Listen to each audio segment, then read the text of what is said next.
À Paris, dans le 16e arrondissement, le centre La Promesse de l'Aube regroupe 118 logements d'hébergement d'urgence. À l'intérieur, 203 résidents de 25 nationalités différentes. Aujourd'hui, il célèbre le premier anniversaire du site. Merci beaucoup. Merci. Pourtant, l'histoire avait mal commencé. Dans ce quartier cossu, l'arrivée du centre avait déclenché la colère et l'inquiétude des riverains. Une réunion publique d'information avait tourné à la bousculade. À l'intérieur, les insultes fusaient. Terrain est inconstructible, salope! Le terrain, ici représenté en rouge, est situé en lisière du bois de Boulogne. 3 semaines avant l'ouverture du centre, on avait même tenté d'incendier le bâtiment. 1 an après, les esprits se sont apaisés dans le quartier.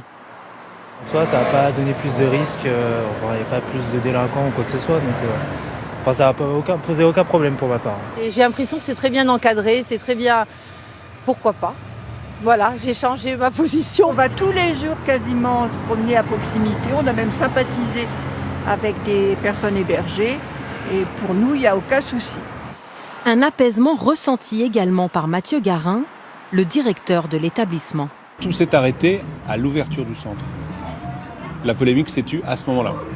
Et ça a réveillé en fait la fibre sociale des habitants du 16e qui, très naturellement, sont venus aux grilles du centre pour nous proposer leur service en tant que bénévoles ou bien avec des cadeaux.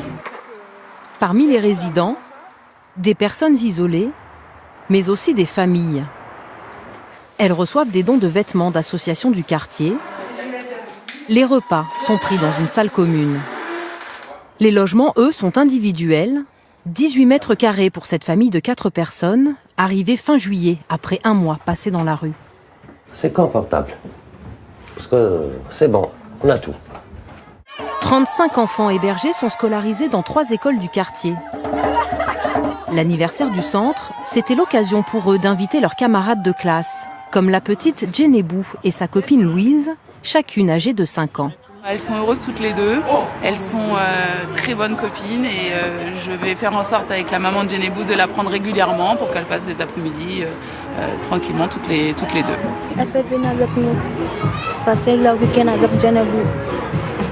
C'est réciproque et je laisserai ma fille aller chez Djenebou sans aucune inquiétude ou sans aucun préjugé. Voilà. C'est ça aussi l'ouverture d'esprit et la solidarité. À demain, tu fais un bisou à Djenebou, Louis.